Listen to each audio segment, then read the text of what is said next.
नमस्कार मित्रांनो, तुम्हा सर्वांचे या यूट्यूब चॅनलवर सहर्ष स्वागत. आपण गणित या विषयामधील पूरक कोन हा मुद्दा या ठिकाणी अभ्यासणार आहोत. तर पूरक कोनाला इंग्रजीमध्येच काय म्हणतात? Supplementary angles. हा संपूर्ण व्हिडिओ अतिशय लक्षपूर्वक पहा, जेणेकरून तुमचे सर्व डाऊट एकदम क्लिअर होतील आणि तुम्हाला यावर आधारित विविध प्रश्न सहजपणे सोडवता येतील. चला तर मग व्हिडिओला आपण सुरुवात करूया. व्याख्या पहा पूरक कोनाची. ज्या दोन कोनांच्या मापांची बेरीज 180 अंश असते त्या दोन कोनांना परस्परांचे पूरक कोन असे म्हणतात. महत्त्वाचे मुद्दे काय आहेत की दोन कोन असावेत, त्यांची बेरीज 180 अंश असावे. जेव्हा ह्या दोन अटी पूर्ण होतात त्यावेळेस ते दोन कोन परस्परांचे कसे कोन तयार होतात? पूरक कोन तयार होतात. म्हणजे महत्त्वाचं काय आहे? दोन कोन आणि त्यांची बेरीज 180 अंश. ह्या दोन अटी पूर्ण झाल्याच्या नंतर ते दोन कोन एकमेकांचे पूरक कोन होत असतात. या ठिकाणची आकृती लक्षपूर्वक पाहायची आहे. ही एक रेषा आहे, रेषा AB ही रेषा आहे आणि त्या रेषेवर T हा एक बिंदू आहे. इथपर्यंत समजलं? तर मग या रेषेवर कोन ATB हा एक कोन तयार होतो आणि आपल्याला माहिती आहे की या कोनाला म्हणतात सरळ कोन. आणि एक मुद्दा लक्षात ठेवा की सरळ कोनाचे माप हे किती अंश असते? 180 अंश असते. आणि मग मेजर ऑफ अँगल ATB म्हणजेच कोणता अँगल? हा. या कोनाचे माप किती होईल मग? 180 अंश होईल. तर मग सगळ्यात सोपी ट्रिक काय लक्षात ठेवायचं आहे की जेव्हा केव्हा एखादी सरळ रेषा आपल्याला दिली जाते आणि त्या रेषेवर कुठलाही एक बिंदू निवडून त्या ठिकाणी किती अंशाचा कोन तयार होतो असं जेव्हा आपल्याला सांगितलं जाईल त्यावेळेस सरळ सरळ लक्षात ठेवायचं की सरळ रेषेवरील जो कोन तयार होतो तो सरळ कोन असतो आणि त्याचे माप किती होते? 180 अंश होते. हा एक मुद्दा लक्षात ठेवल्याच्यानंतर तुम्हाला पूरक कोन हा संबोध सहजपणे समजेल. पहा आकृतीचे लक्षपूर्वक निरीक्षण करा. या ठिकाणी एक आकृती दिली आहे. यामध्ये दोन कोन आहेत. कोन RPT हा एक कोन आहे आणि दुसरा कोन KPT हे दोन कोन दिले आहेत. यांचे आपण नाव लिहून घेऊया. कोन RPT हा एक कोन आहे आणि दुसरा कोन आहे कोन KPT. हे दोन कोन आपल्याला दिले आहेत. या दोघांची माप दिली आहेत. कोन RPTचे माप आहे A अंश आणि कोन KPTचे माप आहे B अंश. आणि मग हे जर पूरक कोन आहेत असं सांगायचं झालं तर या दोन कोनांच्या मापांची बेरीज किती असावी लागते?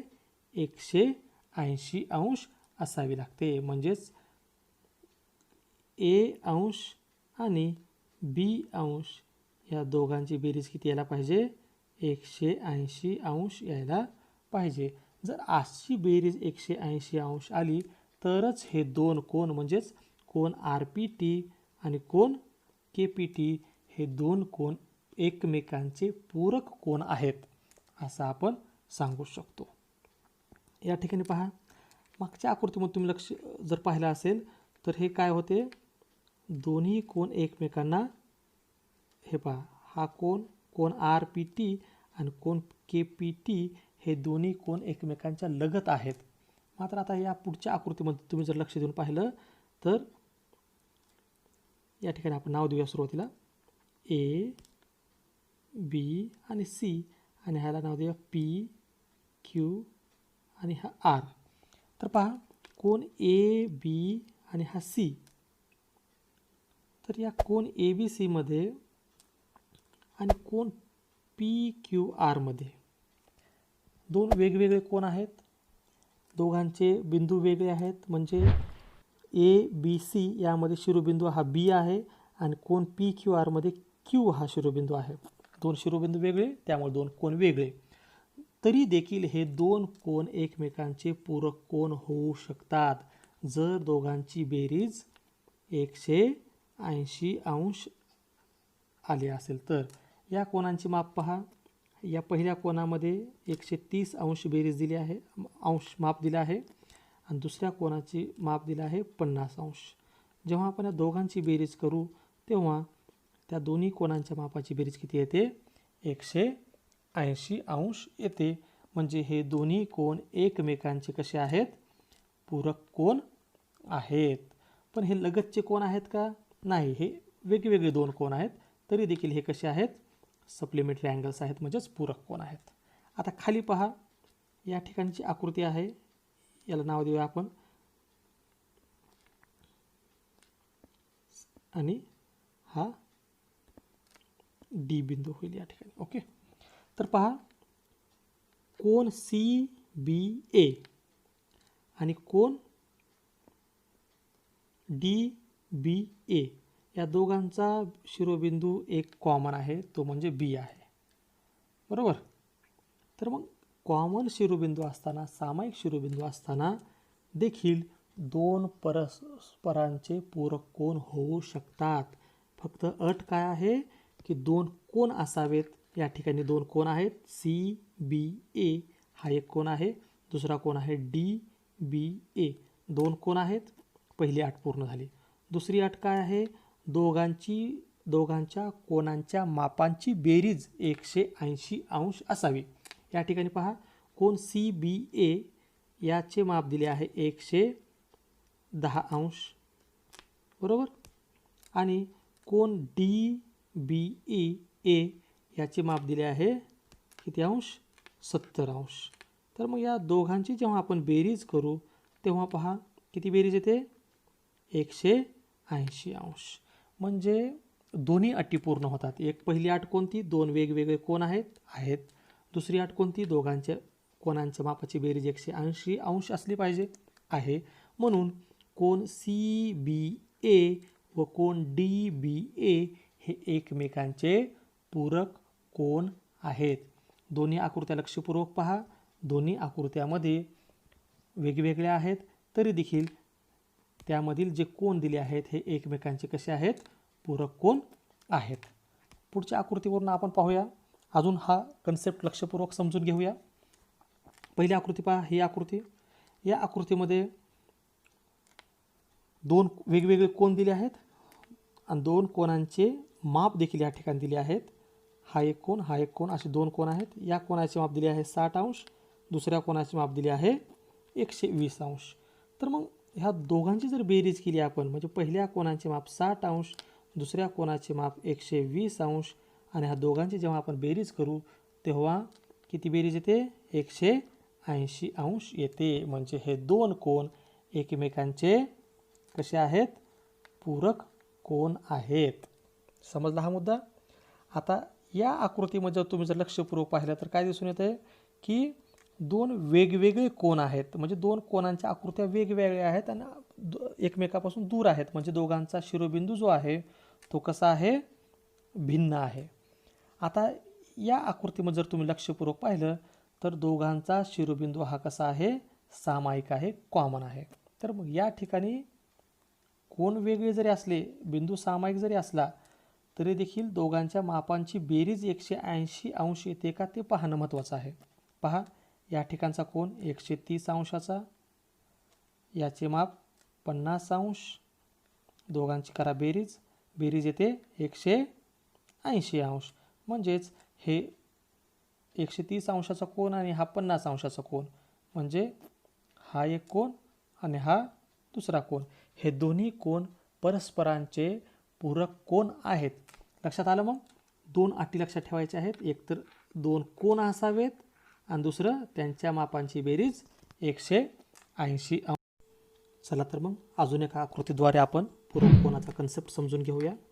या ठिकाणी जी आकृती दिली आहे याला आपण नाव देऊया, ह्या बिंदूला नाव देऊ A, इथं B, शिरोबिंदूला नाव देऊया C, आणि या ठिकाणच्या बिंदूला नाव देऊया D.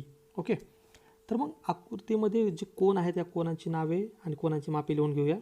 कोन BCA ए याचे माप आहे 100 अंश. ठीक आहे. आणि कोन डी सी ए याचे माप आहे 80 अंश. आणि मग जर हे दोन पूरक कोन असतील तर यांच्या मापाची बेरीज किती आली पाहिजे? 180 अंश आली पाहिजे. पहा बरं, या दोघांची बेरीज 180 अंश येते का? 0, 8, 1 180 अंश आली. म्हणजेच कोन बी सी ए आणि कोन डी सी ए हे दोन कोन एकमेकांचे कसे आहेत? पूरक कोन आहेत. समजला मुद्दा? यावर आधारित आता प्रश्न सोडवूया. पहा आकृती. पहिल्या आकृतीमध्ये ही आकृती आपल्याला पाहायचं आहे. यामध्ये जे बिंदू दिले आहेत यांना आपण नाव देऊया ए, बी, सी आणि तर डी. ठीक आहे. तर मग आता तुम्ही जर नीट पाहिलं तर कोण सी बी टी याचे माप दिले आहे किती? 121 अंश. समजलं? ठीक आहे. तर मग आपल्याला काढायचं काय आहे? कोण ए बी डी याचे माप काढायचं आहे. कसे काढता येईल? तोंडी सांगायचं झालं तर 180 मधून 121 आपण जर वजा केले तर येणारे जे काही उत्तर असते ते काय असते? दुसऱ्या कोणांच्या मापाचे माप असते. जेव्हा हे पूरक कोण असतात तेव्हा. ठीक आहे. तर मग आपल्याला प्रश्नामध्ये सांगितलं पाहिजे की ते दोन पूरक कोण आहेत. जेव्हा असं सांगितलं जाईल तेव्हाच आपण त्या पूरक कोणाचे माप किती धरू शकतो? 180 अंश धरू शकतो. ठीक आहे. तर आता प्रश्न पाहूया.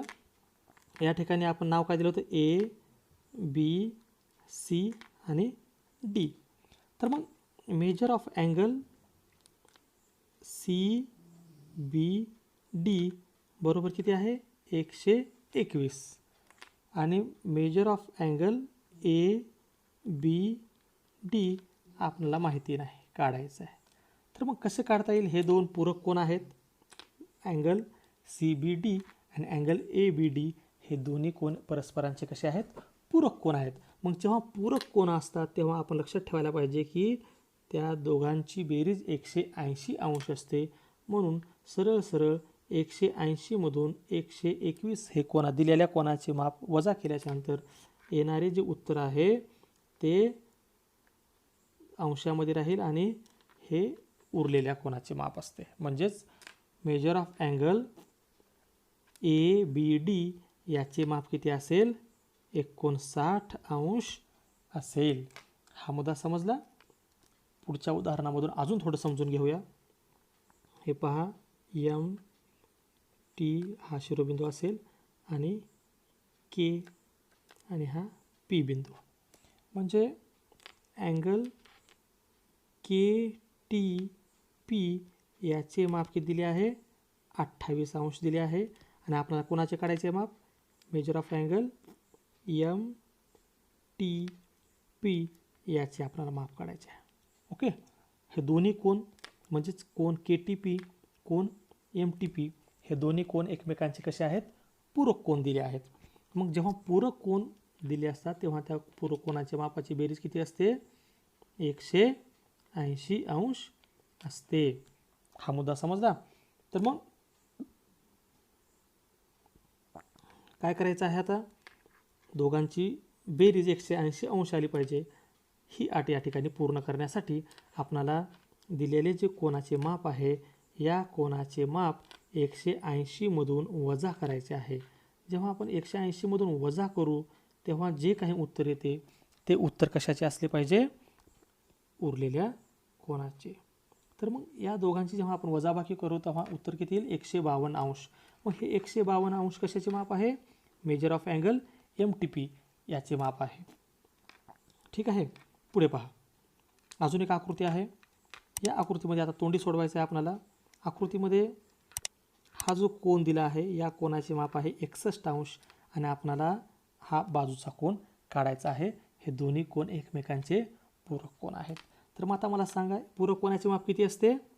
बरोबर 180 अंश असते. आणि आपल्याला या ठिकाणी किती माप दिले आहे? 61 अंश हे माप दिले आहे. 180मधून 61 वजा करा, येणारे उत्तर हे काय असेल, बाजूच्या कोनाचे माप असेल. म्हणजे या ठिकाणी हा जो कोन आहे याचे माप किती आले, 119 अंश आले. आणि मग 161 आणि 119 अंशाचे जे दोन वेगवेगळे कोन आहेत हे एकमेकांचे पूरक कोन आपल्याला पाहायला मिळतात. दुसरी आकृती पहा. या आकृतीमध्ये हा जो कोन आहे याचे माप 39 अंश दिले आहे आणि आपल्याला हा बाजूचा कोन काढायचा आहे. दोन्ही कोन एकमेकांचे पूरक कोन आहेत. चला तर मग 180 मधून 39 आपण वजा करूया. किती उत्तर येते मग, 141.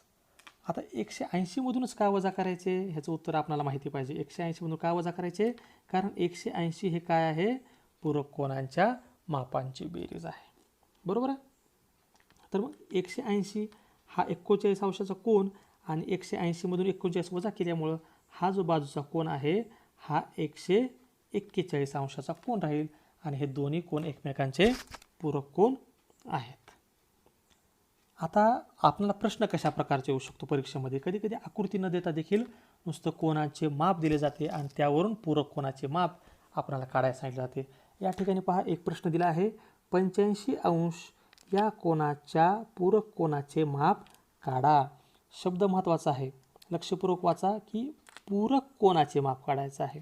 आणि जेव्हा केव्हा पूरक कोन हा शब्द येतो तेव्हा डोक्यामध्ये एक फिट करायचं आहे की पूरक कोनाचे माप हे किती असते, 180 अंश असते. ठीक आहे.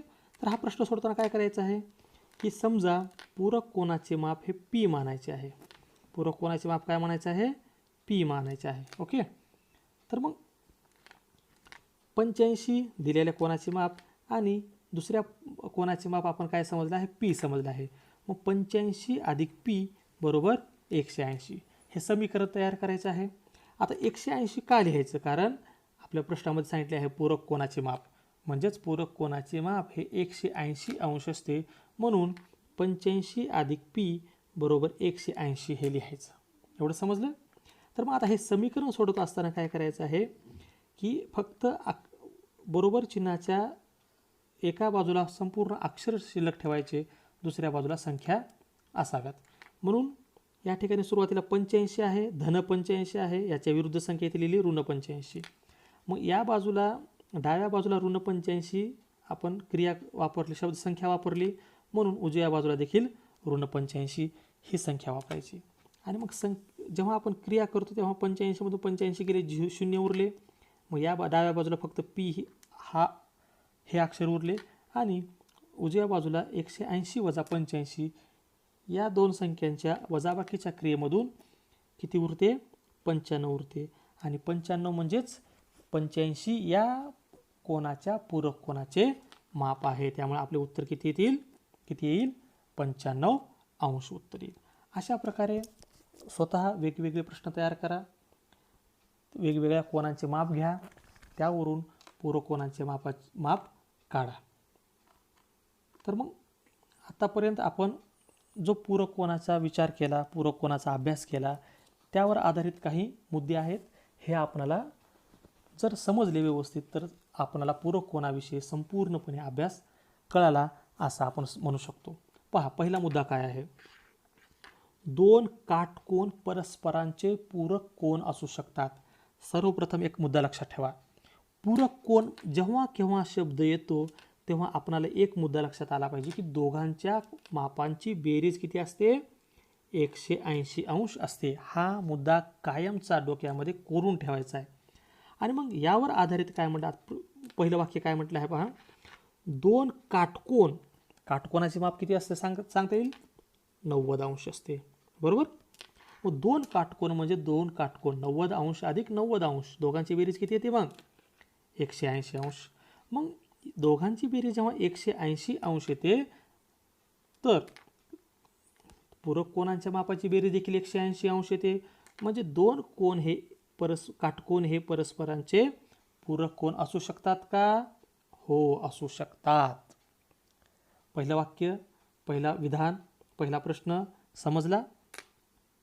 पुढचं वाक्य पहा, दोन लघुकोन परस्परांचे पूरक कोन असू शकतात का? लघुकोन म्हणजे काय? 90 अंशापेक्षा कमी असलेले माप. एक उदाहरण आपण घेऊया. समजा एक आहे 45 अंशाचा लघुकोन आणि दुसरा आहे 30 अंशाचा लघुकोन. ठीक आहे. या दोघांची बेरीज करू पहा. 5 आणि 7 75. आता मला सांगा 75 हे जे माप आले आहे हे पूरक कोनाचे माप असू शकेल का? नाही. का नाही? कारण पूरक कोनाचे माप हे किती असते? 180 अंश असते. त्यामुळं दोन लघुकोन परस्पराचे पूरक कोन असू शकतात का? नाही. हा मुद्दा समजला? गुड. पुढे पाहूया.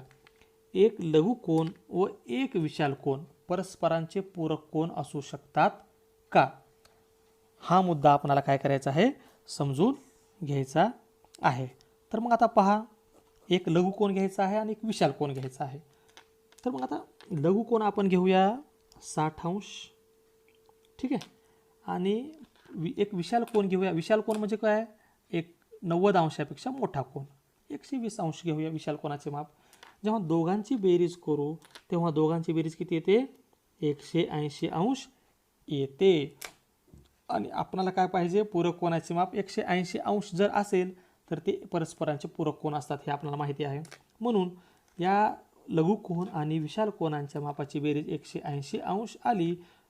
म्हणून हे दोन कोन, जे लघुकोन एक आहे आणि दुसरा विशाल कोन आहे, हे परस्परांचे पूरक कोन असू शकतात. हे वाक्य, हा प्रश्न बरोबर आहे. तर अशा प्रकारे आपल्याला पूरक कोन हा कन्सेप्ट 100% समजला असेल असं मी गृहीत धरतो. आणि हा व्हिडिओ तुम्ही लक्षपूर्वक पाहिला त्याबद्दल तुम्हा सर्वांचे मनापासून धन्यवाद देतो. या व्हिडिओला लाईक करा, मित्रांसोबत शेअर करा आणि या चॅनलला सबस्क्राईब करा, जेणेकरून तुम्हाला भविष्यामधील सर्व व्हिडिओचे अपडेट्स मिळतील आणि तुमच्या अभ्यासाला एक योग्य प्रकारची दिशा मिळेल. Thank you very much.